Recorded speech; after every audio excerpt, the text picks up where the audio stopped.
আসসালামু আলাইকুম রহমতুল্লাহি ওয়া বারাকাতুহু। বিশ্ব আজ ভালো নেই, বাংলাদেশও ভালো নেই। তো এই ভালো নেই এবং এই ভালো থাকার জন্য আমরা যে আন্দোলন সংগ্রাম বা আমরা যে পরিবর্তন আকাঙ্ক্ষা করছি, আশা করছি, সেই পরিবর্তনের জন্য আমাদের প্রাথমিক পর্যায়ে আমাদের যে করণীয় বিষয়, সে বিষয়ে আমি হালকা কিছু কথা বলতে চাই। তো আমি মনে করি যে বাংলাদেশে তথাকথিত যে রাজনীতির দর্শন চলে এসছে, সেই রাজনৈতিক দর্শনের কারণেই বাংলাদেশটা আসলে পিছিয়ে ছিল এত বছর, এই 53-54 বছর। তো অদূর ভবিষ্যতে বাংলাদেশের এই তথাকথিত রাজনীতি ছেড়ে একটি বিকল্প রাজনৈতিক বন্দোবস্তের মাধ্যমে বাংলাদেশটাকে একটি সুখী, সমৃদ্ধশালী এবং বিশেষ করে স্বাধীনতা ও সার্বভৌমত্বের নির্ভরতা এবং আত্মনির্ভরশীল বাংলাদেশ বিনির্মাণের জন্য খুব অত্যাবশ্যক হয়ে দাঁড়িয়েছে পরিবর্তন। তো এই যে সংস্কার চলছে, এই সংস্কারের মধ্যে আমার ধারণা, আমার ব্যক্তিগত ধারণা যে রাষ্ট্রের রাজনৈতিক দলগুলোর যে তথাকথিত চরিত্র আছে, সেগুলোকে আমূল উৎপাটন করে একটি সুষ্ঠু ধারার রাজনীতিতে চলে আসতে হবে। এবং এক্ষেত্রে যে বিষয়টা আমি গুরুত্বপূর্ণ বলে মনে করছি, সেটা আমি জাতির সামনে প্রকাশ করছি, সেটা হচ্ছে যে প্রত্যেকটা রাজনৈতিক দলের যারা জাতীয় পর্যায়ের, কেন্দ্রীয় পর্যায়ের, বিভাগীয় পর্যায়ের, জেলা পর্যায়ের, থানা পর্যায়ের এবং কি একদম তৃণমূল ইউনিট পর্যায়ের যে নেতৃবৃন্দ রয়েছেন, নেতারা রয়েছেন, সেই প্রত্যেকটা নেতার জাতীয় পর্যায়ের ডাটাবেস তৈরি করতে হবে প্রত্যেকটা রাজনৈতিক দলের। তো এটা কেন? এটা হচ্ছে একটা রাজনৈতিক দলের অর্থনৈতিক সমৃদ্ধি এবং তার কর্মীদেরকে আত্মনির্ভরশীল করে গড়ে তোলার জন্য একটি অত্যাবশ্যকীয় বিষয়, যে সেটা হচ্ছে যে প্রত্যেকটা জাতীয় রাজনৈতিক দলের তার নিজস্ব নেতৃবৃন্দের জন্য আলাদা ডাটাবেস থাকবে। কেন সেটা? এবং আমি একটু কম্পেয়ার করি যে বাংলাদেশের যে রাজনৈতিক দলগুলো রয়েছে, এর মধ্যে সবচেয়ে অর্থনৈতিকভাবে স্বাবলম্বী দল হচ্ছে জামায়াত ইসলাম, বাংলাদেশ জামায়াত ইসলামী।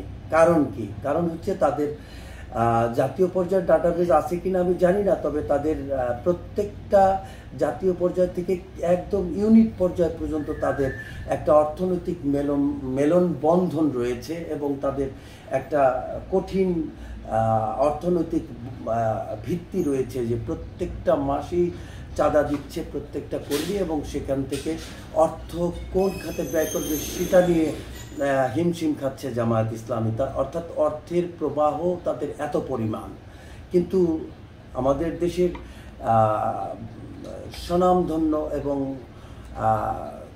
শহীদ প্রেসিডেন্ট জিয়াউর রহমানের তৈরিকৃত যে বিএনপি, সেই বিএনপির এই দৈন্যদশায় আমি ভীত সন্তুষ্ট।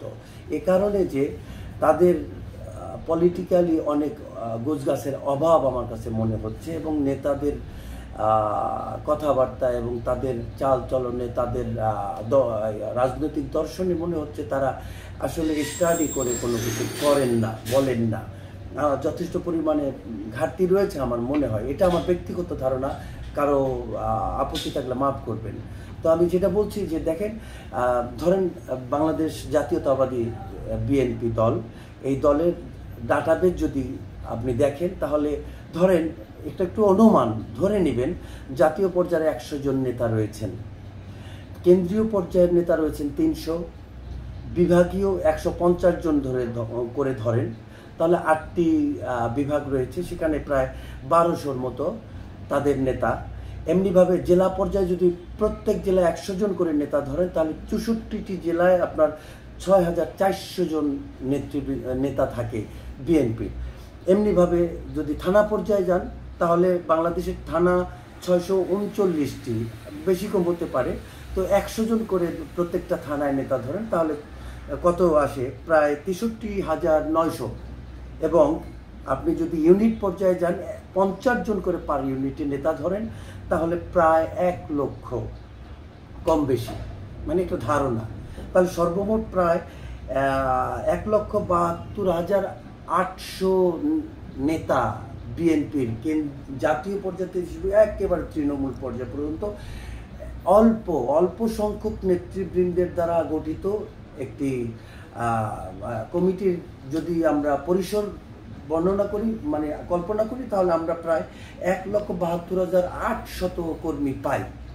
যদি এই কর্মীগুলো জাতীয় ডাটাবেজের মাধ্যমে, তাদের দলীয় ডাটাবেজের মাধ্যমে ঐক্যবদ্ধ করেন এবং কারেন্ট যোগাযোগ মেনটেন করেন এবং প্রত্যেকটা কর্মীর কাছ থেকে এভারেজ 100 টাকা করে যদি মাসিক চাঁদা ধরেন, যে এটা দলকে পুনর্গঠনের জন্য এবং দলকে স্বাবলম্বী করার জন্য 100 টাকা করে দেবে পার কর্মী এভারেজ, তাই যদি হয় তাহলে প্রায়, এখানে আমি একটা সম্ভাব্যতা দিয়েছি যে 1,72,800 ইন্টু 100, তাহলে 1,07,28,000 টাকা পার মান্থ বিএনপি তার কেন্দ্রীয় কোষাগারে আনতে পারেন।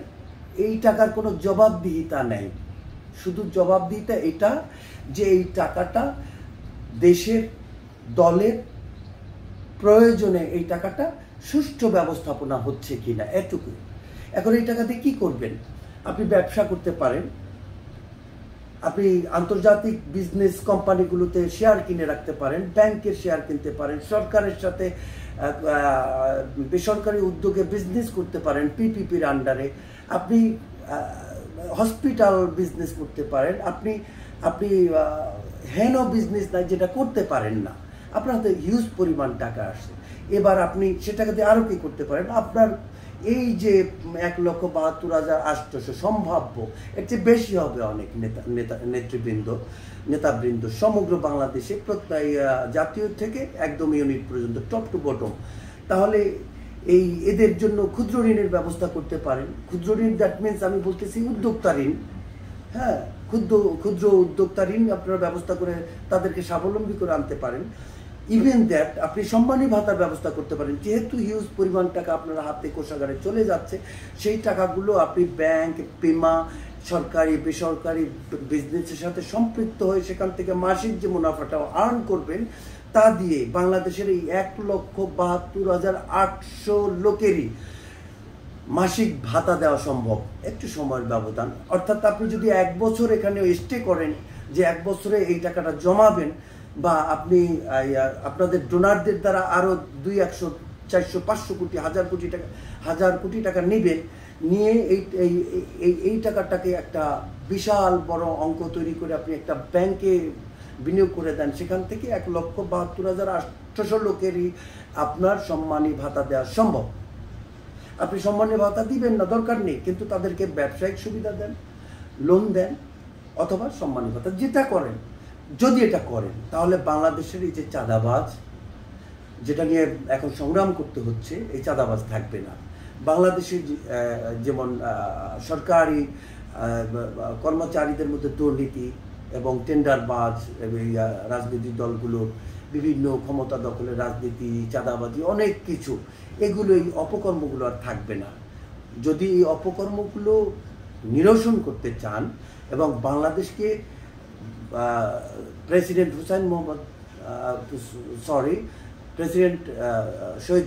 প্রেসিডেন্ট জিয়াউর রহমানের আত্মনির্ভরশীল স্বনির্ভর বাংলাদেশ বিনির্মাণ করতে চান, তাহলে আমার এই প্রস্তাব, আমার মনে হয় আমি একা নয়, জাতির তরফ থেকে দেওয়া হচ্ছে যে আপনারা এটাকে গ্রহণ করুন এবং আপনারা জাতীয় পর্যায়ে আপনাদের দলীয় ডাটাবেস তৈরি করে এবং প্রত্যেকটা সদস্যের থেকে চাঁদা কালেক্ট করুন এবং সেই টাকা দিয়ে ব্যবসায় লগ্নি করুন, অথবা ক্ষুদ্র ঋণের ব্যবস্থা করুন আপনাদের কর্মীদের, অথবা সম্মানী ভাতার আওতায় আনুন।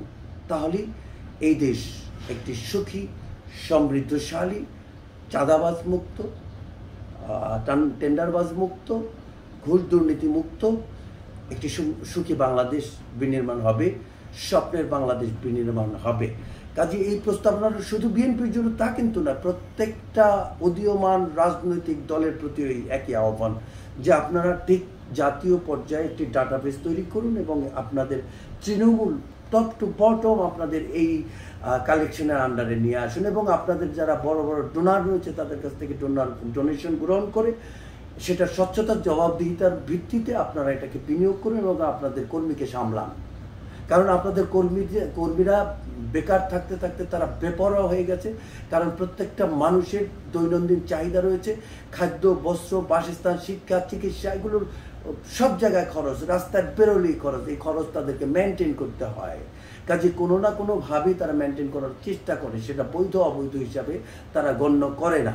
কিন্তু আপনারা তাদেরকে বৈধ পন্থায় আপনারা তাদেরকে স্বাবলম্বী করতে পারেন।